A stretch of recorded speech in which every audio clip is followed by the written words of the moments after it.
22 जनवरी को अयोध्या में भव्य राम मंदिर की प्राण प्रतिष्ठा की तैयारियां जोर शोर से चल रही हैं, तो काशी ज्ञानवापी मामले में सर्वे रिपोर्ट हफ्ते भर के अंदर दाखिल कर दी जाएगी। अब मथुरा ईदगाह मामले में हिंदू पक्ष की आज एक बड़ी जीत हुई, क्योंकि मथुरा के श्री कृष्ण जन्मभूमि शाही ईदगाह विवादित परिसर का सर्वे कराया जाएगा। इलाहाबाद हाईकोर्ट ने हिंदू पक्ष की याचिका को स्वीकार कर लिया है और सर्वे के लिए कोर्ट कमिश्नर नियुक्त करने का आदेश दिया गया।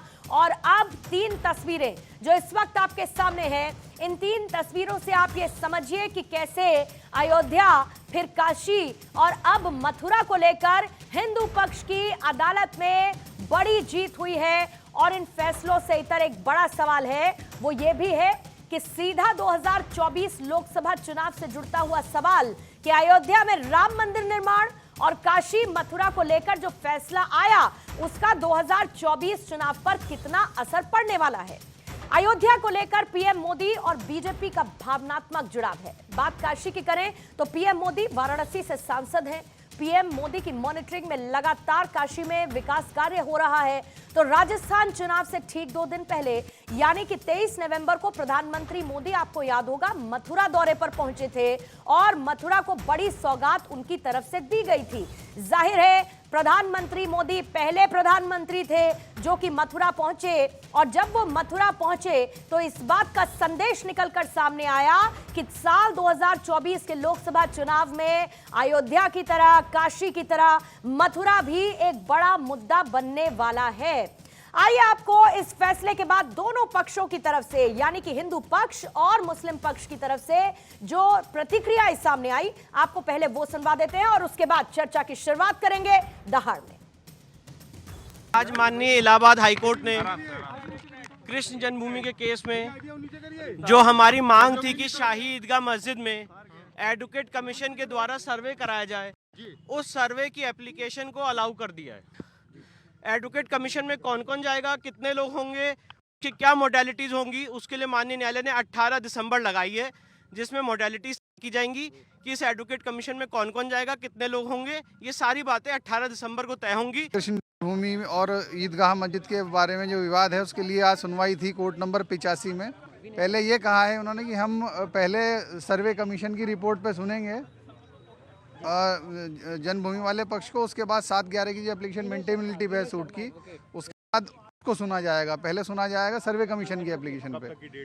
18 तारीख नेक्स्ट डेट लगाई है हियरिंग की इसमें। और विपक्ष की तरफ से विपक्ष ने इसमें एतराज किया कि इसमें साहब कि हमें इसमें सुप्रीम कोर्ट जाने का मौका दिया इस ऑर्डर में, तो कोर्ट ने कहा है कि आपके लिए खुला हुआ है, आप जा सकते हैं, प्रोविजन है, जा सकते हैं जैसा आप चाहें। बड़ी बड़ी जितनी भी इमारतें हैं सब हिंदुओं के मठ मंदिरों को तोड़ करके बनाई गई थी। वो कृष्ण जन्मभूमि है और वो हिंदुओं को सौंप देना चाहिए, मुसलमानों को भी बड़े प्रसन्नता पूर्वक।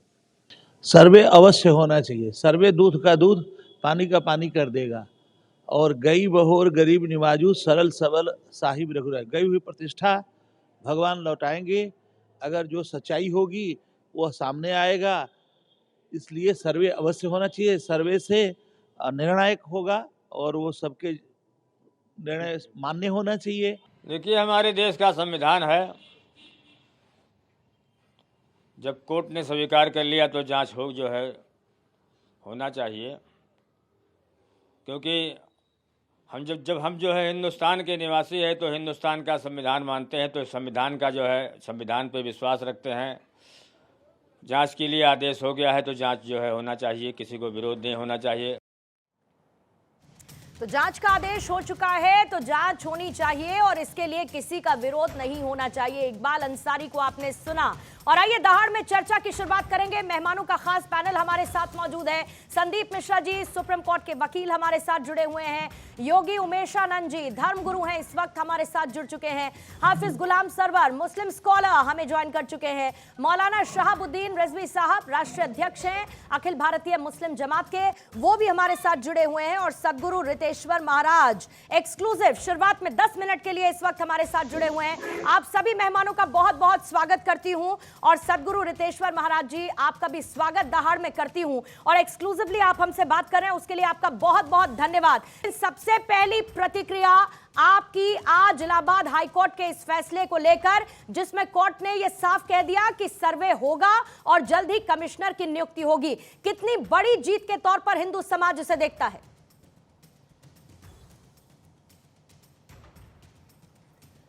देखिए, न्यायिक प्रक्रिया में जब किसी भी पक्ष को न्याय मिलता है तो बहुत प्रसन्नता का विषय होता है और न्याय किसी एक व्यक्ति के लिए नहीं होता, वो पूरे समाज के लिए और मानवता के लिए होता है। जैसे राम मंदिर में 492 साल के बाद आपको न्याय मिला और ये बहुत डिले जस्टिस है। हमारे यहाँ राम राज्य की एक परिभाषा दी गई थी जिसमें यह बताया गया, शास्त्रों ने यह कहा कि जहाँ निःशुल्क और उत्तम शिक्षा, निःशुल्क उत्तम चिकित्सा, निःशुल्क और अविलंब न्याय हो, उसे राम राज्य कहते हैं।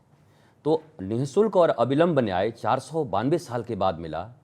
आप एक बात बड़े ध्यान से सुनिए, जब भी कभी मक्का मदीना की बात आती है तो उससे पता चलता है कि ये इस्लाम की बात हो रही है। जब कभी वेटिकन सिटी की बात होती है तब ये पता चलता है कि ये क्रिश्चियनिटी की बात हो रही है। वैसे ही जब अयोध्या, मथुरा और काशी की बात होती है तो इस दुनिया का शायद ही ऐसा कोई व्यक्ति हो जो ये न कहे कि ओ हो ये तो भगवान राम कृष्ण, ये हिंदुओं की बात हो रही है, सनातन की बात हो रही है। इसमें कहीं कोई विवाद नहीं है। ये विवाद खड़ा किया गया था, भारत के हिंदू और मुसलमान एक ही साथ हैं, परंतु जो कुछ अनपढ़ लोग, मैं कह सकता हूं अनपढ़ मतलब अज्ञानी लोग, मैं लिटरेसी को पढ़ना नहीं मानता, एजुकेशन को मानता हूं, जो अज्ञानी लोग हैं उन लोगों ने अपने देश पर आक्रमण किए लोगों को अपना मान लिया, जबकि हमारे देश के पूर्वज, हमारे पूर्वज तो सबके एक हैं, उपासना पद्धति अलग अलग है। तो आज जो यह निर्णय आया है, इस याचिका को स्वीकार किया गया है। और एक बड़ी प्यारी सी बात है पूर्णिमा जी, आप देखो, आपके घर में कभी किसी ने डकैती कर ली, चोरी कर ली, आपके घर को तोड़ दिया, स्ट्रक्चर बिगाड़ दिया, और बरसों बाद आपने न्याय के लिए अपील की और न्यायिक प्रक्रिया में उसको स्वीकार कर लिया गया, तो सारा समाज इसका स्वागत करेगा और आप भी प्रसन्न होंगे कि हमारी ही वस्तु को जिसने लूट लिया था या उसको तहस नहस कर दिए थे, आज इतने वर्षों के बाद हमको न्याय मिल रहा है। तो इसमें कोई भारतवासी तो नाराज नहीं हो सकता, कोई भी हिंदुस्तानी नाराज नहीं हो सकता। रितेश्वर महाराज जी, इसमें एक पक्ष वो है जो आप कह रहे हैं, हाँ, लेकिन इसमें एक दूसरा पक्ष है और वही पक्ष कुछ याचिकाओं के साथ पहुंचा हाईकोर्ट के दरवाजे पर। लगभग 17 याचिकाओं पर सुनवाई हुई रितेश्वर महाराज जी, और उनका ऐसा कहना है कि एक तरफ आप तो ये कहते हैं कि हिंदू और मुस्लिम में कोई लड़ाई नहीं है, कोई भेदभाव नहीं है, लेकिन इस तरीके से पहले अयोध्या, उसके बाद काशी और अब मथुरा की तरफ रुख कर कर इसको कब्जे की लड़ाई बताकर आप हिंदू और मुसलमान के बीच खाई को गहराने की कोशिश कर रहे हैं।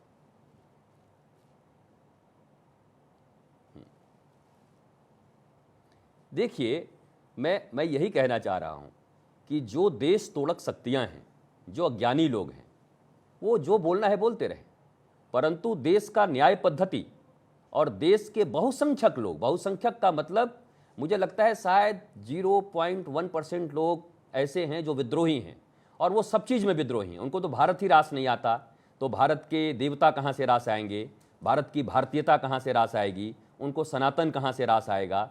वो पढ़े लिखे भी हैं, बड़े बड़े लोग हैं, कभी कोई कोढ़ कह देता है, कोई कुछ कह देता है। तो ये तो निश्चित है कि सनातन संस्कृति के सबसे बड़े जो देव हैं, देवानाम अच्युतो यथा, श्री कृष्ण, जो मुस्कुराहट के देवता माने गए हैं, आज जबकि सारी दुनिया डिप्रेशन की शिकार हो रही है, मेंटल एंजाइटी की शिकार हो रही है, उसमें भगवान श्री कृष्ण तो पूरे दुनिया के ब्रांड एम्बेसडर के रूप में निकल रहे हैं कि जिनके चेहरे पर अनुकूलता और प्रतिकूलताओं में भी सदा मुस्कुराहट बची रहती है। तो मैं उन ज्ञानियों के लिए और सच्चे लोगों के लिए बात बोल रहा हूं, जो विध्वंसक प्रवृत्ति के लोग हैं, जिनका काम है देश को तोड़ना, जिनका काम है जातियों में, मजहबों में बांट करके लोगों को लड़ाना, उनसे मेरा कोई संवाद नहीं, क्योंकि वो विवादित लोग हैं और विवाद ही समझते हैं। संवाद तो अच्छे लोगों के साथ की जा सकती है, और मेरा यह संदेश उन लोगों के लिए है कि आज ये न्यायिक प्रक्रिया ने इस बात को स्वीकार किया है कि श्री कृष्ण जन्मभूमि में सर्वे होना चाहिए, और अगर आताताइयों और आक्रांताओं ने उस मंदिर को तोड़ करके वहां पर कुछ और बनाया है तो उसका न्याय होना चाहिए। लेकिन रितेश्वर और महाराज सहर्ष रूप से रितेश्वर महाराज जी, आपने बड़ी अच्छी बात कही कि संवाद हर एक समस्या का हल संवाद हो सकता है, लेकिन क्या इस मामले में सनातन समाज की तरफ से वाकई में मुस्लिम पक्ष के साथ संवाद की कोशिश की गई है सही तौर पर, सही मायने में? क्योंकि ये कहा जाता है कि जो हमारा है उसको हमारे लिए छोड़ दो, लेकिन मुस्लिम समाज ये कहता है कि आप तो हर चीज पर कब्जा कर लेना चाहते हैं। हर एक मस्जिद के लिए आधार आप ये बताते हैं कि यहां तो पहले मंदिर था और उसके बाद इसको तोड़कर मस्जिद बनाई गई।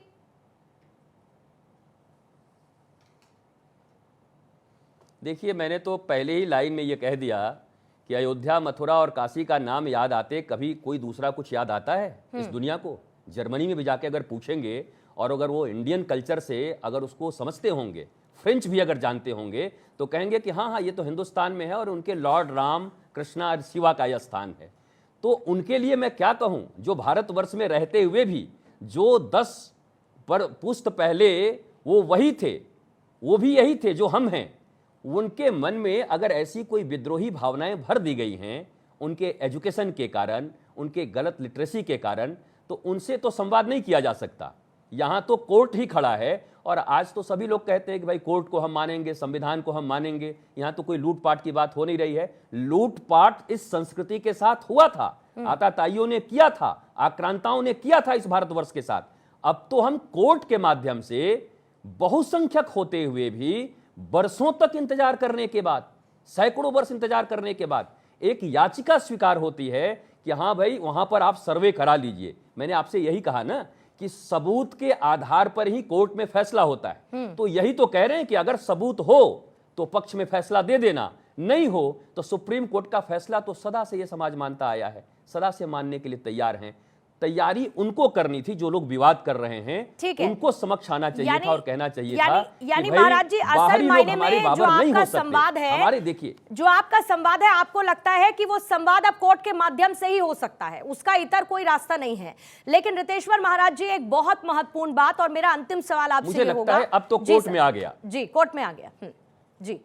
मेरा अंतिम सवाल रितेश्वर जी महाराज एक ये है सर कि ये क्यों कहा जाता है कि आप लोग चाहते या ना चाहते एक पॉलिटिकल पार्टी के राजनीति का सेंटर बन चुके हैं और उनके पॉलिटिकल माइलेज के लिए हिंदुत्व के एजेंडे को सनातन धर्म धार दे रहा है, फिर चाहे वो अयोध्या के जरिए हो, चाहे काशी के जरिए हो या फिर मथुरा के जरिए हो। जिस सनातन संस्कृति और धर्म का ये उद्घोषणा हो, धर्म की जय हो, अधर्म का नाश हो, प्राणियों में सद्भावना हो और विश्व का कल्याण हो, जो समस्त विश्व की बात कर रहा हो, जो वसुधा के कुटुंब के रूप में स्वीकार करने की बात कर रहा हो, अगर उस सनातन को धार दिया जा रहा है तो ये तो मानवता के लिए इससे बड़ा शुभ संकेत क्या हो सकता है। मुझे लगता है दुनिया की सारी कंट्री और इस पृथ्वी पर रहने वाले वो साइबेरियन लोग भी इस बात को स्वीकार करेंगे कि आज वास्तव में अगर कोई मानवता की बात करता है, कास्ट, क्रीड एंड सेक्ट की बात नहीं करते हम बात करते हैं पूरी पृथ्वी की, हम बात करते हैं पूरी मानवता की। आप उसको सनातनी कह लो, आप उसको हिंदू कह लो, कुछ और भी नाम दे दो, नाम बदल लेने से पानी के गुण नहीं बदल जाते। वाटर कह लो, जल कह लो, नीर कह लो, लेकिन पानी तो प्यास ही बुझाएगी। ऐसे ही ये सनातन संस्कृति, ये जो मौलिक धर्म है, ये जो ओरिजिनल धर्म है, ये मानवता के लिए बनाई गई है। अगर किसी के मन में विरोध का भाव भरा हुआ है तो उनको एजुकेटेड करने की जरूरत है, उनको पढ़ाने की जरूरत है, और नहीं तो न्यायिक प्रक्रिया से फिर अपने न्याय को लेने की जरूरत है। और ये समाज, सनातन समाज वही कर रहा है। ये मंदिर कोई श्री कृष्ण का, मैंने पहले कह दिया, केवल चंद भारतीयों का नहीं बन रहा, किसी जाति का नहीं बन रहा, बल्कि वो महापुरुष जो पूरी दुनिया के आइडियल हैं, जो विपरीत से विपरीत परिस्थितियों में लोगों को स्माइल देते हैं, मुस्कुराना सिखाते हैं, जो डिप्रेशन में पड़े हुए अर्जुन को खड़ा कर देते हैं, तो डिप्रेशन से इस दुनिया को मुक्त करने के लिए अगर एकमात्र कोई रोल मॉडल है, आइडियल है, तो वो श्री कृष्ण है और उनके मंदिर की बात हो रही है। इसलिए वैश्विक बात है और ये सनातन की बात, प्रत्येक मनुष्य की बात एक है। बहुत मैं छोटा इस और रूप में अंतिम इसको सवाल एक देखता और हूं। रितेश्वर इसलिए महाराज इसको जी आपसे स्वीकार मैं करते पूछूंगी, हुए कितने खुश हैं रितेश्वर जी महाराज अयोध्या के बाद, जी। काशी के बाद, अब मथुरा के लिए? और दूसरा, मथुरा की इस कानूनी लड़ाई को आप कहां तक जाते हुए देख रहे हैं? इसका रिजल्ट क्या नजर आता है रितेश्वर जी महाराज को? देखिए, भगवान श्री कृष्ण मेरे इष्ट हैं, किशोरी जी मेरी आराध्या हैं। मैं वृंदावन में रहता हूँ, मथुरा में रहता हूँ और पूरी दुनिया के लोग वहाँ पर आते हैं। तो आज आपने पूछा रितेश्वर महाराज, तो मैं तो इतना प्रसन्न हूँ कि न्यायिक प्रक्रिया में सैकड़ों वर्षों के बाद हमारी बातों को अब सुना जा रहा है। और ये सिर्फ रितेश्वर महाराज नहीं, व्यष्टि की बात नहीं है, पूरी समष्टि आज खुश हो रही होगी कि आज अब न्याय की प्रक्रिया में हम आगे बढ़ गए हैं। और वहाँ 492 साल लगे थे, और मैं आपको विश्वास दिलाता हूँ, मुझे विश्वास है भगवान के ऊपर कि 492 दिन भी नहीं लगेंगे, इसका फैसला होगा और भव्य श्री कृष्ण जन्मस्थान का निर्माण होगा और सारी दुनिया के लोग मुस्कुराते हुए देवता का दर्शन करने के लिए दुनिया से आएंगे, देखने के लिए अरब कंट्री से भी आएंगे उनका दर्शन करने के लिए। बहुत बहुत शुक्रिया रितेश्वर महाराज जी आपका, भारत 24 पर एक्सक्लूसिव बातचीत करने के लिए और अपनी बेबाकी से राय रखने के लिए इस पूरे मामले को लेकर। बहुत बहुत शुक्रिया, बहुत बहुत धन्यवाद सर आपका। और आइए अब दहाड़ में चर्चा को आगे बढ़ाते हैं। सभी मेहमानों को लेकर आना चाहूंगी। समीर चौगांवकर जी भी इस वक्त हमारे साथ स्टूडियो में मौजूद है, योगी उमेश आनंद जी, हाफिज गुलाम सरवर, संदीप मिश्रा जी हमारे साथ जुड़े हुए हैं। और सबसे पहले हाफिज गुलाम सरवर, आप ही के पास आते हुए, सबसे बड़ी बात यह है कि अब तो आपकी याचिका भी खारिज हो चुकी है sir. Places of worship act का हवाला आप बार बार देते रहे हैं, ज्ञानवापी मामले को लेकर भी, लेकिन वो पूरी तरह से निराधार साबित हुआ और आज हाईकोर्ट ने यह कह दिया कि सर्वे होगा। मुस्लिम पक्ष इस वक्त कहां पर खड़ा हुआ है? देखिए, सबसे पहले तो ये जानना जरूरी है कि हम लोग जनता हैं, उसमें पक्षकार नहीं है। ना अयोध्या में थे, न काशी में हैं, न मथुरा में हैं, कहीं भी हम लोग पक्षकार नहीं हैं, न हमारा संगठन पक्षकार है। हम लोग एक भारतीय होने के नाते और मुस्लिम समाज में चूंकि काम करते हैं, इसलिए इस तरह के मुद्दों पर आप जैसे लोग राय के लिए बुला लेते हैं और हम लोग भी बोल देते हैं।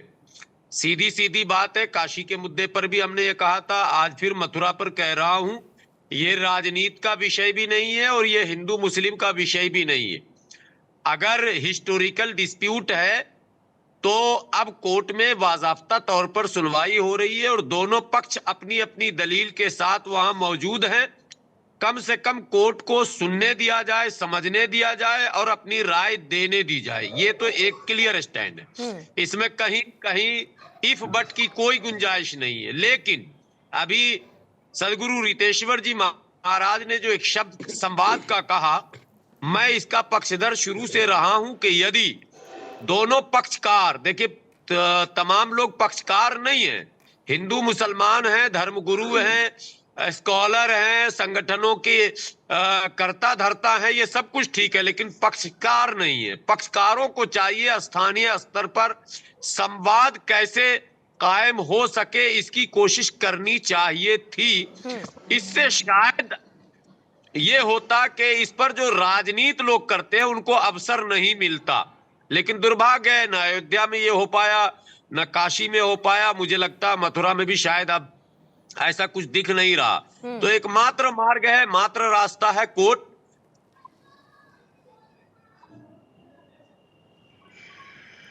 ठीक है सर, कोर्ट रास्ता है आप कह रहे हैं, कोर्ट रास्ता है। मैं आती हूँ हाफिज गुलाम सरवर आपके पास, लेकिन मौलाना शहाबुद्दीन रिजवी जी, आपकी प्रतिक्रिया इस पर, क्योंकि अभी अभी आपने सदगुरु रितेश्वर महाराज जी को सुना, वो कह रहे हैं कि संवाद किससे करें हम, संवाद सबसे सही तरीका था, लेकिन संवाद किससे करें हम। वो कहते हैं कि जाहिल लोग हैं, जिनको इस बात की समझ ही नहीं, वो हिस्टोरिकल चीजों में जाना नहीं चाहते, वो फैक्ट्स को देखना नहीं चाहते, तो संवाद आखिर किससे किया जाए। और वाकई में क्या मामला इसमें सिर्फ कोर्ट तक पहुंचना ही एक रास्ता था, उसके बाद कोई हल मिलता हुआ नजर आएगा? और आज जब मुस्लिम पक्ष की याचिकाएं खारिज हुई, तो इसमें मुस्लिम पक्ष कहां पर स्टैंड करता है सर आज की स्थिति में?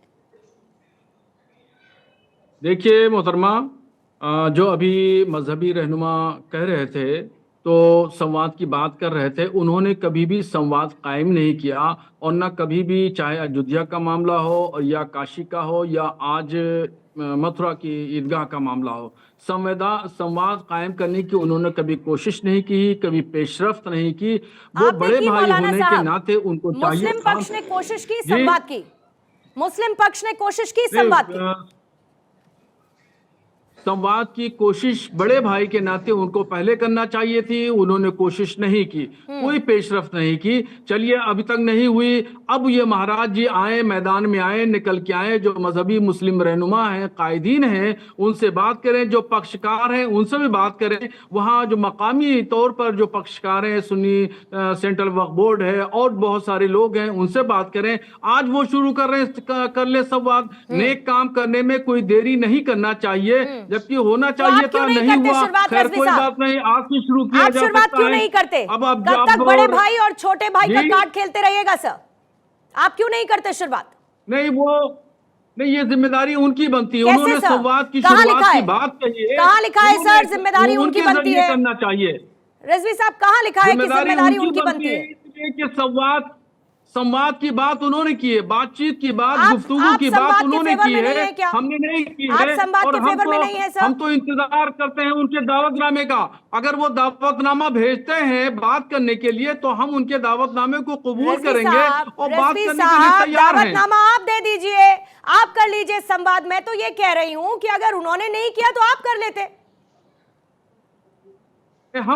हम पक्षकार नहीं हैं, इस वजह से हम जो है दावतनामा नहीं दे सकते। और ना मैं सुन्नी सेंट्रल वक्फ बोर्ड का कोई रुकन हूँ, सदस्य हूँ, इसलिए मैं आधिकारिक तौर पर मुख्तार नहीं हूँ, इसलिए मैं दावतनामा नहीं दे सकता हूँ। या तो सुन्नी सेंट्रल वक्फ बोर्ड दे, या वहाँ के जो मकामी लोग हैं वो दें, या ये बड़े भाई होने के नाते ये दावतनामा दें। लेकिन आप ये कह रहे हैं रजवी साहब कि उन लोगों ने, जो पक्षकार हैं, उन्होंने आपको ये बताया कि इनकी तरफ से संवाद की कोई कोशिश नहीं हुई, इसीलिए आप रिप्रेजेंट कर पा रहे हैं ना, ये कह पा रहे हैं।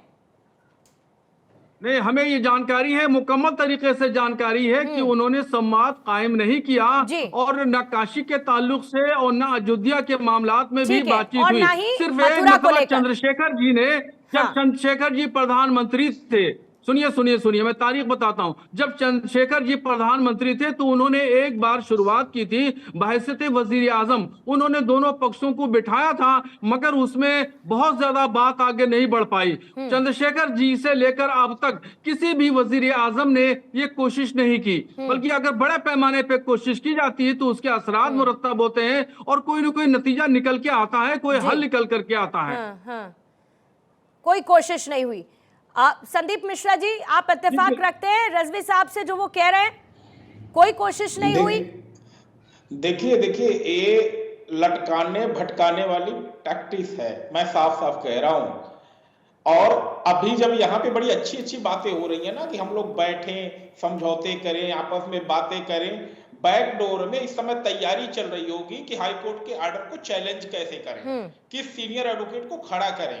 और मैं दावा कर रहा हूं, कल सुबह होने दीजिए, हो सकता है 2 बजे तक सुनाई दे जाए कि हाईकोर्ट का ऑर्डर चैलेंज कर दिया गया। तो ये लोग चेहरे पे बातें कुछ और करते हैं, पर्दे के पीछे कुछ और बातें करते हैं, और इनको टाइम बाइंग टैक्टिस चाहिए कि 50 साल, 60 साल, 70 साल मामले को खींच ले जाओ और किसी तरह से फैसला ना होने दो। अगर फैसला ही करना होता तो फर्जीवाड़ा करके एग्रीमेंट क्यों करते, समझौता क्यों करते? क्या संदीप जी, यही टैक्टिक्स जो है अयोध्या से लेकर, काशी से लेकर और अब मथुरा में इसकी कोशिश हो रही है? देखिए, टैक्टिस यही है, और बस इन लोगों का इंतजार ये है कि किसी तरह से सरकार बदले, इनकी सरकार आए, इनके हुक्मरान आए जो इनके हिसाब से काम करे। संदीप जी, और कल को इनकी सरकार कौन है? इनकी सरकार प्रधानमंत्री मोदी की नहीं है क्या? नहीं, देखिए, ये लोग कहते हैं हमारा आएगा, काम ले रहे हैं, कानून की प्रक्रिया है।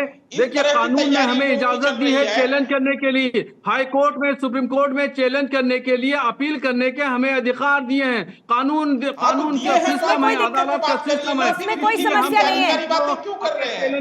आप फैसले को चैलेंज कर सकते हैं, और ये इसमें बाध्यता नहीं है। आप जो है बेड़ियां नहीं पहना सकते हाथ में, हाथों में, पैरों में बेड़ियां नहीं पहना सकते। मुझे 2 सेकंड के लिए आप लोगों को रोकना होगा। मौलाना शहाबुद्दीन रिजवी जी, आपकी प्रतिक्रिया इस पर, क्योंकि अभी अभी अभी आपने सदगुरु रितेश्वर महाराज जी को सुना, वो कह रहे हैं कि संवाद किससे करें हम, संवाद सबसे सही तरीका था, लेकिन संवाद किससे करें हम। वो कहते हैं कि जाहिल लोग हैं जिनको इस बात की समझ ही नहीं, वो हिस्टोरिकल चीजों में जाना नहीं चाहते, वो फैक्ट्स को देखना नहीं चाहते, तो संवाद आखिर किससे किया जाए। और वाकई में क्या मामला इसमें सिर्फ कोर्ट तक पहुंचना ही एक रास्ता था, उसके बाद कोई हल मिलता हुआ नजर आएगा। और आज जब मुस्लिम पक्ष की याचिकाएं खारिज हुई तो इसमें मुस्लिम पक्ष कहां पर स्टैंड करता है सर आज की स्थिति में?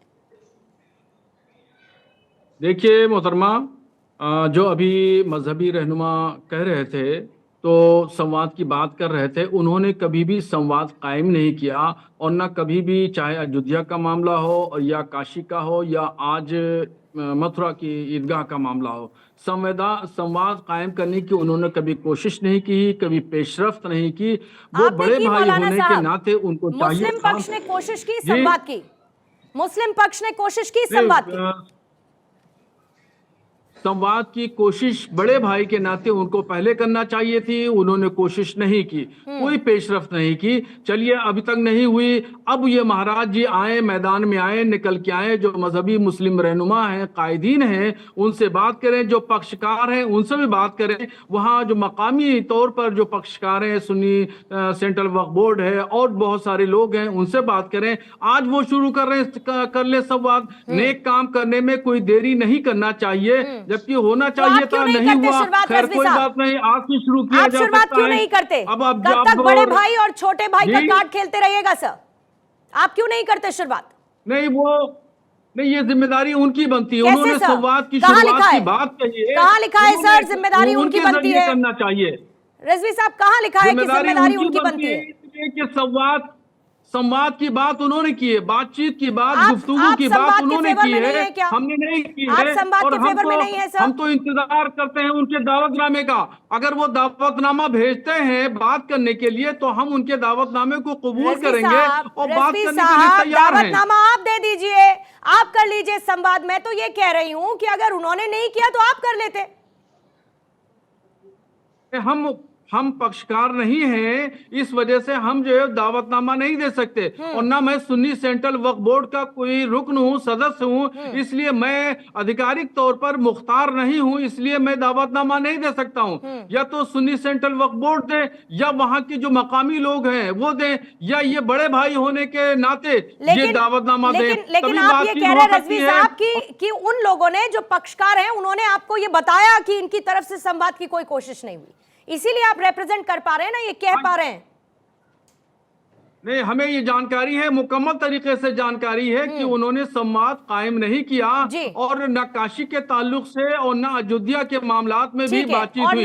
सिर्फ एक मतलब चंद्रशेखर जी ने, जब चंद्रशेखर जी प्रधानमंत्री थे, सुनिए मैं तारीख बताता हूं। जब चंद्रशेखर जी प्रधानमंत्री थे तो उन्होंने एक बार शुरुआत की थी बहैसियत वजीर आजम। उन्होंने दोनों पक्षों को बिठाया था, मगर उसमें बहुत ज्यादा बात आगे नहीं बढ़ पाई। चंद्रशेखर जी से लेकर अब तक किसी भी वजीर आजम ने ये कोशिश नहीं की, बल्कि अगर बड़े पैमाने पे कोशिश की जाती है तो उसके असरात मुरत्तब होते हैं और कोई न कोई नतीजा निकल के आता है, कोई हल निकल करके आता है। कोई कोशिश नहीं हुई। संदीप मिश्रा जी, आप इत्तेफाक रखते हैं रजवी साहब से जो वो कह रहे हैं, कोई कोशिश नहीं हुई?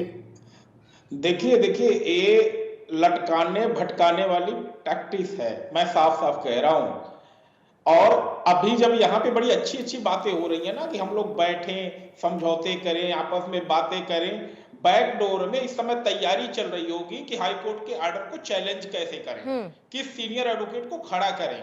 और मैं दावा कर रहा हूं कल सुबह होने दीजिए, हो सकता है 2 बजे तक सुनाई दे जाए कि हाईकोर्ट का ऑर्डर चैलेंज कर दिया गया। तो ये लोग चेहरे पे बातें कुछ और करते हैं, पर्दे के पीछे कुछ और बातें करते हैं, और इनको टाइम बाइंग टैक्टिस चाहिए कि 50 साल, 60 साल, 70 साल मामले को खींच ले जाओ और किसी तरह से फैसला ना होने दो। अगर फैसला ही करना होता तो फर्जीवाड़ा करके एग्रीमेंट क्यों करते, समझौता क्यों करते? क्या संदीप जी यही टैक्टिक्स जो है अयोध्या से लेकर, काशी से लेकर और अब मथुरा में इसकी कोशिश हो रही है? देखिए टैक्टिस यही है, और बस इन लोगों का इंतजार ये है कि किसी तरह से सरकार बदले, इनकी सरकार आए, इनके हुक्मरान आए जो इनके हिसाब से काम करे। संदीप जी, और कल को इनकी सरकार कौन है? इनकी सरकार प्रधानमंत्री मोदी की नहीं है क्या?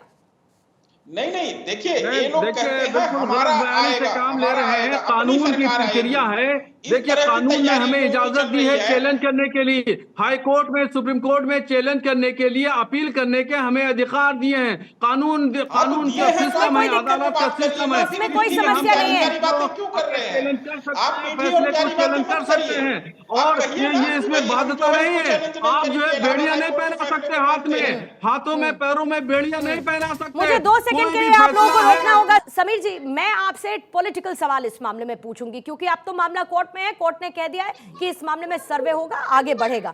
लेकिन जरा ये बताइए कि क्या 2024 के लिहाज से मथुरा को आप एक बड़े चुनावी मुद्दे के तौर पर देख रहे हैं? क्योंकि एक तरफ अयोध्या, दूसरी तरफ काशी और उसके बाद मथुरा, और प्रधानमंत्री मोदी का पहले प्रधानमंत्री के तौर पर मथुरा पहुंचना, क्या ये एक बड़ा संकेत और संदेश 2024 के लिहाज से?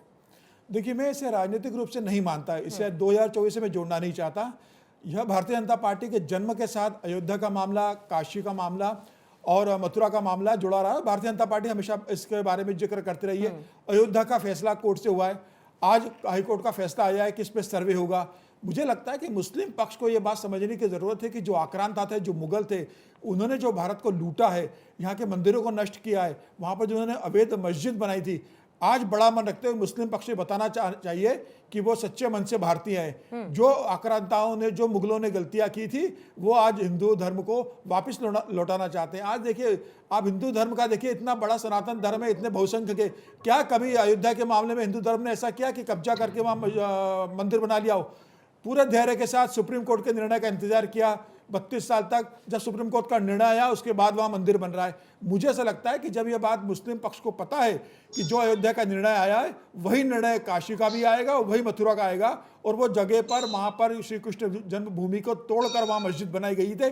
इन्हें पूरी दुनिया में मुसलमानों का मान ऊंचा करने के लिए, भारतीय होने के लिए, भारतीय मुसलमानों को बताना पड़ेगा कि वो सच्चे भारतीय, सच्चे हिंदू है और हिंदुओं की भावना का कदर करते हैं, और वो ये जमीन जो है वो हिंदू पक्ष को दे दे, इसमें क्या बुराई है? नहीं, लेकिन उस वहां जो नमाज होती जा रही है इतने वक्त से, उसमें दूसरे की आस्था नहीं है। ये तो इलाहाबाद हाईकोर्ट ने कहा कि हम किसी की आस्था को, किसी की धार्मिक भावना को हम ठेस नहीं पहुंचने देंगे। तो फिर तो उसमें सर दोनों पक्ष। अयोध्या में जमीन दी गई है इन्हें मस्जिद बनाने के लिए, 100 एकड़ जमीन राज्य सरकार ने दी है, वहां मस्जिद बना रहे हैं। उसी तरीके से इसके अंदर वो जगह जहां हिंदू धर्म की आस्था का प्रश्न है, जो हिंदू धर्म की वो जगह है, वो उन्हें सौंप दे। कृष्ण जन्मभूमि की जगह है। मथुरा किस लिए जाना जाता है? मथुरा तो कृष्ण भूमि के जन्म के लिए जाना जाता है ना। अयोध्या दुनिया में किस लिए जाना जाता है? राम जन्मभूमि के लिए जाना जाता है ना। काशी किस लिए जाना जाता है? ये मुस्लिम पक्ष भी जानता है कि तीनों शहरों की पूरी दुनिया में ख्याति किस नाम से। उन्हें खुद होकर आगे बढ़कर जमीन हिंदू पक्ष को सौंप देना चाहिए, और इसके बदले में हिंदू पक्ष या सरकार उन्हें कहीं और जमीन दे सकती है। अभी अगर वो बड़ा मन नहीं दिखाएंगे, अभी वो वाद नहीं, पर उन्होंने तो पहले ही कह दिया। रिजवी साहब को आपने सुना? मैं आपको बता दूं, कोर्ट में जाने पर भी इसका फैसला वही आने वाला है जो अयोध्या को लेकर आया था। नहीं, लेकिन रिजवी साहब ने तो कहा कि आपको बड़ा भाई, जो हिंदू पक्ष है उसको बड़ा भाई बनना चाहिए था। कोई संवाद की कोशिश किसी भी तरीके से नहीं की गई। हालांकि संदीप मिश्रा जी ने जरूर उसको लेकर एनकाउंटर किया। योगी उमेशानंद जी, आपके पास आते हुए, और माफी चाहूंगी थोड़ी देर से मैं आपके पास आ रही हूं, लेकिन प्रधानमंत्री मोदी के पंच प्रण का मुझे जिक्र करना होगा, जिसमें 5वां मथुरा है। प्रधानमंत्री मोदी वहां पर पहुंचे, क्या यह सियासत का केंद्र है या फिर वाकई में यह विकास और मंदिरों के पुनरुद्धार की बात है? देखिए, जहां तक आपने प्रश्न खड़ा किया है कि चाहे अयोध्या हो, मथुरा हो, काशी हो, यह 100 करोड़ हिंदुओं की धार्मिक और आस्था का केंद्र है। मैं इन धार्मिक केंद्र को किसी भी पॉलिटिकल मैटर से जोड़ना नहीं चाहता। देखिए, माननीय प्रधानमंत्री जी स्वयं हिंदू हैं, और हिंदू होने के नाते उनको ये अधिकार है, वो किसी भी धार्मिक क्षेत्र में जाकर या स्थल पर जाकर पूजा अर्चना कर सकते हैं। और जहां तक विषय मथुरा का है, हमको मथुरा को और राजनीति को एक साथ जोड़कर नहीं देखना चाहिए। यह 100 करोड़ भारतीयों की, हिंदुओं की, सनातन की आस्था का केंद्र है, और उस केंद्र को ध्यान में रखते हुए, माफी चाहूंगी आपको बीच में रोक रही हूं, लेकिन आपने कहा कि इसको राजनीति से जोड़कर नहीं देखना चाहिए, लेकिन बीजेपी का प्रमुख एजेंडा 2014 में सरकार बनाने के साथ कि मंदिर वहीं बनाएंगे, तारीख भी बताएंगे, और मैं अयोध्या की बात कर रही हूं सर। फिर कैसे अयोध्या को या काशी को या फिर मथुरा को इससे इधर रखा जा सकता है?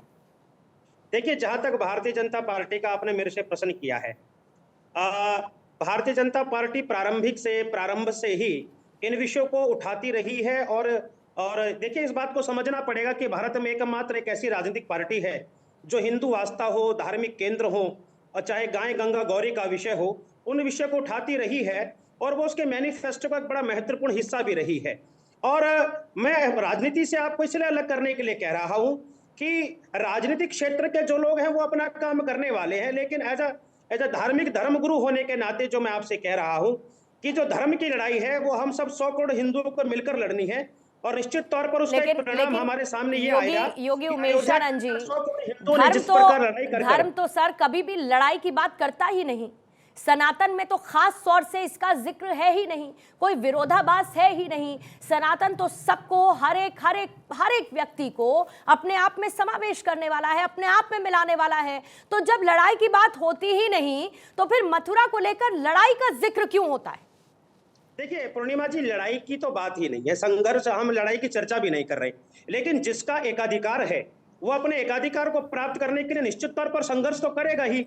अब चाहे अयोध्या का विषय हो तो सुप्रीम कोर्ट का जो वर्डिक्ट आया हम सबको स्वीकार करना पड़ा, और आज भी हाई कोर्ट का जो फैसला आया है, देखिए आज भी भारत में रहने वाला सनातनी जो हिंदू है वह भारत की संवैधानिक प्रक्रिया हो, संसदीय प्रक्रिया हो, या इस देश की जो लोकतांत्रिक प्रक्रिया उसको स्वीकार करता है। और मुझको लगता है कि इस न्याय प्रक्रिया के तहत ही हाई कोर्ट ने अपना ये जजमेंट दिया है कि वहां सर्वे होना चाहिए और हम सबको इसको स्वीकार करना चाहिए। हाँ, अगर भारत में रहने वाले अन्य धर्मों के लोग भी अगर भारत की संस्कृति, सभ्यता, सनातन में, देखिए एक बात समझनी पड़ेगी, अगर उनकी न्यायिक प्रक्रिया में, लोकतंत्र में, संविधान में पूर्णतः विश्वास है तो हाई कोर्ट के जजमेंट को स्वीकार करना चाहिए। लेकिन मेरे से पूर्व एक वक्ता बोल रहे थे और बिल्कुल ठीक बोल रहे थे कि आज रात को बहुत लंबी चर्चाएं होने वाली हैं और देखिए कल दोपहर तक इसको चैलेंज कर दिया जाएगा।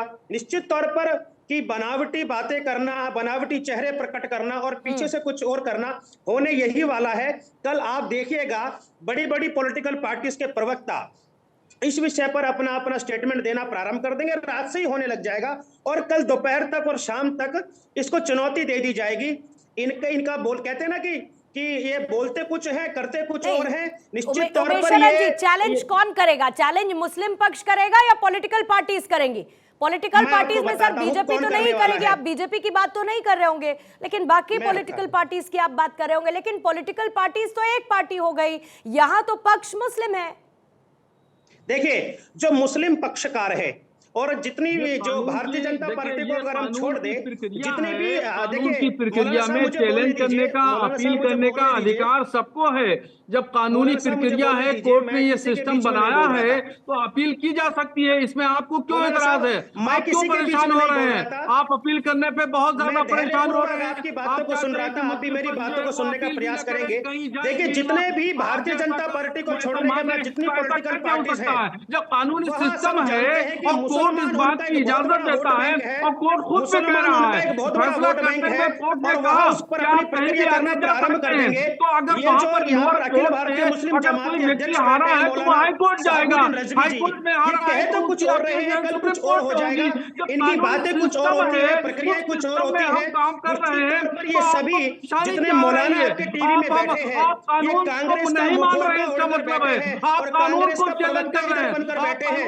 इनकी भाषा और कांग्रेस की भाषा में कोई विभेद नहीं होने वाला, ये सब एक ही है। ये जो मौलाना साहब बोल रहे हैं ये कांग्रेस के प्रवक्ता के नाते बोल रहे हैं। 100 करोड़ भारतीय हिंदुओं की आस्था का ये केंद्र है और हाई कोर्ट के निर्णय को हम सबको स्वीकार करना चाहिए। जी एक सेकंड में आपको रोकूंगी। रिजवी साहब मेरा एक सीधा सवाल, आपके जो संवैधानिक अधिकार हैं उनसे इनकार नहीं कर रहा है सर, संवैधानिक अधिकार हैं, आप इसको क्वेश्चन भी कर सकते हैं, आप इसको लेकर फिर याचिका डाल सकते हैं, आप इसको चैलेंज भी कर सकते हैं, ये संवैधानिक अधिकार है, इसमें कोई दो राय नहीं है। लेकिन सर क्लियरली ये बताइए कि जिस जगह पर ईदगाह मस्जिद है उसे तो भगवान श्री कृष्ण का जन्म स्थान माना जाता है ना सर। आपने भी इतिहास पढ़ा होगा किस तरीके से मंदिर टूटे, किस तरीके से मस्जिद का निर्माण हुआ। ये जो 1968 के समझौते की बात की जा रही है, बार बार ये कहा जाता रहा है कि ये तो धोखाधड़ी के साथ समझौता हुआ। नहीं देखिए, ये मंदिर तोड़ करके मस्जिद नहीं बनाई गई है, बल्कि ये मस्जिद ही सर है। यही तो आप और लोगों ने जहाँ ज्ञानवापी जहाँ में भी मस्जिद कहा ना है, मस्जिद बनाई सर, गई ज्ञानवापी है में कहा या और नहीं मस्जिद कहा बोल रजवी के साहब? नहीं बनाई गई है। अयोध्या में भी यही शरीयत- कहा था। अयोध्या में भी यही देखिए, कहा। शरीयत इस रजवी बात साहब, की इजाजत नहीं देती रजवी है साहब आप कि सुन मंदिर लीजिए, तोड़ करके अयोध्या मस्जिद में भी बनाई आपने जाए। यह कहा था, शरीयत ज्ञानवापी इस में बात भी की आपने यह कहा इजाजत था। नहीं देती है और कि कोर्ट में मंदिर जाने तोड़ का आपका करके हक है। मस्जिद बनाई जाए। कोई भी चोरी अगर करता कहीं है, भी कोई किसी जमीन हड़पता है मंदिर किसी को की, तोड़ करके तो वो भी मस्जिद कोर्ट में बनाई जाता गई है, है इसको मालूम तो है वो कि मैं हारूंगा, दरअसल मस्जिद लेकिन वो नहीं लोअर है। कोर्ट में जाता है, मस्जिद हाई की कोर्ट में हैसियत जाता है, वो सुप्रीम चीज कोर्ट में नहीं जाने की आएगी। कोशिश करता है। आप इस बात को जानते हो कि ये जमीन की चोरी की हुई है, जमीन हड़पी हुई है, आपका अधिकार है कोर्ट में जाने का, लेकिन आप उसका परिणाम भी जानते हो कि आप हाई कोर्ट में हारे हो, हाई कोर्ट में हारोगे, आप सुप्रीम कोर्ट में हारोगे, जैसे अयोध्या में आप हारे। तो मेरा यह कहना है कि मुस्लिम पक्ष अपना सम्मान बचाने के लिए बताने के लिए बहुत ज्यादा कि 100 करोड़ हिंदुओं आपको खुश होने की जरूरत नहीं है। गलत हुआ था, बहुत ज्यादा उनकी आपको भावनाओं खुश का होने ध्यान की रखते हुए जरूरत नहीं है। आप ये हम जमीन सुप्रीम अगर कोर्ट में जाएंगे आप और ये वहाँ जमीन अगर इंशाल्लाह हम हिंदुओं को जीतेंगे दे दोगे, और जीत वहाँ के आए। भव्य बहुत कृष्ण मंदिर सारे बनने ऐसे दोगे, मामलात में तो आपका काशी में सम्मान देखा बढ़ेगा, होगा, जो देश में आपका ज्ञानवापी सम्मान मस्जिद में हम बढ़ेगा। कई बार मुझे जीते लग रहा है आपको और बड़ा आप मन कई रखना बार हारे। चाहिए। आप कई बार हारे हैं, हार आप चुके हैं कई अपना बार, मन बड़ा और हम कीजिए। कई बार जीत चुके हैं।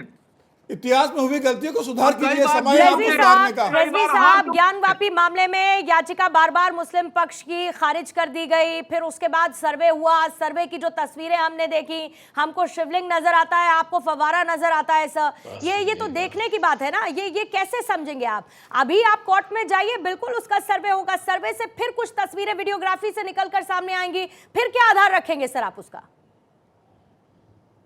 देखिए, सर्वे कराने का अधिकार है, बिल्कुल सर्वे करवाइए, हमें कोई इतराज नहीं है। हमें कानूनी हक इख्तियारात को इख्तियार करने का हक है, वो हम इख्तियार करेंगे। देखिए, 2024 का पूरा एजेंडा काशी और मथुरा का फिक्स हो चुका है। हिंदू एजेंडा पूरे देश में लागू करना है। हिंदू कोई एजेंडा थोड़ी है सर, हिंदू कोई एजेंडा नहीं है। रजवी साहब, रजवी साहब सुनिए, रजवी साहब प्लीज सर, सम्मान सर, ना हिंदू कोई एजेंडा है और ना मुस्लिम कोई एजेंडा बने, ना मुस्लिम कोई एजेंडा बने किसी भी पार्टी के लिए, और ना हिंदू किसी के लिए कोई एजेंडा है सर। इसको क्लैरिफाई करते हुए आपके लोकतांत्रिक अधिकार एक तरफ, आपकी अपनी बात कोर्ट के समक्ष रखना एक तरफ, लेकिन आपको यह कहना कि हिंदू एजेंडा है, ये सर गलत बात है। हिंदू कोई एजेंडा नहीं है।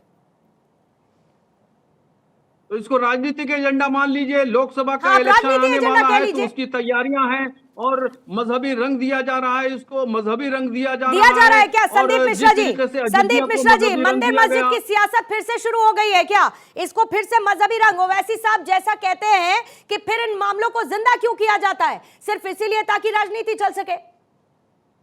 नहीं, मथुरा का मामला आज शुरू हुआ है क्या? मथुरा का केस आज फाइल किया गया है, 2024 के पहले फाइल किया गया है। भाई, मथुरा का मामला, काशी का मामला, सब जगह का मामला आज का नहीं है। और 2024 क्या, 2019 में भी मथुरा का मामला था, काशी का मामला था। आप इसे राजनीति से हमेशा क्यों जोड़ के देख रहे हैं? ये सनातनियों का मामला है, हिंदुओं का मामला है, पूरे सनातन समाज का मामला है, और आज से नहीं है, हमेशा से रहा है। किसी पार्टी का मुद्दा नहीं है। और आप अगर राम जन्मभूमि को ही देख लें तो इसको किसने चलाया था? महंत अवेद्यनाथ ने चलाया था। मठ के महंत थे वो किसी भारतीय जनता पार्टी के नेता बार बार सनातन धर्म से जोड़ करके, बार बार सनातन धर्म का नाम लेकर के मजहबी रंग आप दे रहे हैं। मजहबी रंग मत दीजिए। अभी भी आपने कहा कि मजहबी रंग नहीं है, सभी लोग बोल पड़े मेरी बात पर कि मजहबी रंग नहीं दे रहे, और आप बार बार जो है सनातन का नाम ले रहे हैं। क्यों सनातन का आप नाम ले रहे हैं? मजहब का नाम आप क्यों ले रहे हैं? इसको देखिए, अब इस वक्त इन तमाम चीजों की जरूरत नहीं है। हिंदुस्तान विश्व गुरु बनने की कगार पर है। हिंदुस्तान को प्रधानमंत्री नरेंद्र मोदी ने आसमान की ऊंचाइयों पे पहुंचा दिया है। तो तरक्की की बात करिए, भारत की तरक्की, भारत है एक ईसाई सनातन धर्म की बात मत करिए। हम इस्लाम की बात नहीं करते हैं, हम इस्लाम की बात नहीं करते हैं, इसलिए आप सनातन धर्म की बात मत करिए। लेकिन इसके साथ साथ रजवी साहब आप ये भी तो कह देते हैं कि संवाद के लिए बड़ी भूमिका हिंदू पक्ष को निभानी चाहिए थी, उनको आकर बात करनी चाहिए थी, उसके बाद कोई संवाद होता। फिर आप सर ये भी तो कह देते हैं ना आप संवाद के लिए तैयार हैं, और उसके बाद फिर आप कहते हैं कि इसको मजहबी रंग देने की कोशिश की जा रही है। माफी चाहूंगी, मेरे पास समय कम है। आप सभी मेहमानों का बहुत बहुत शुक्रिया चर्चा में शामिल होने के लिए।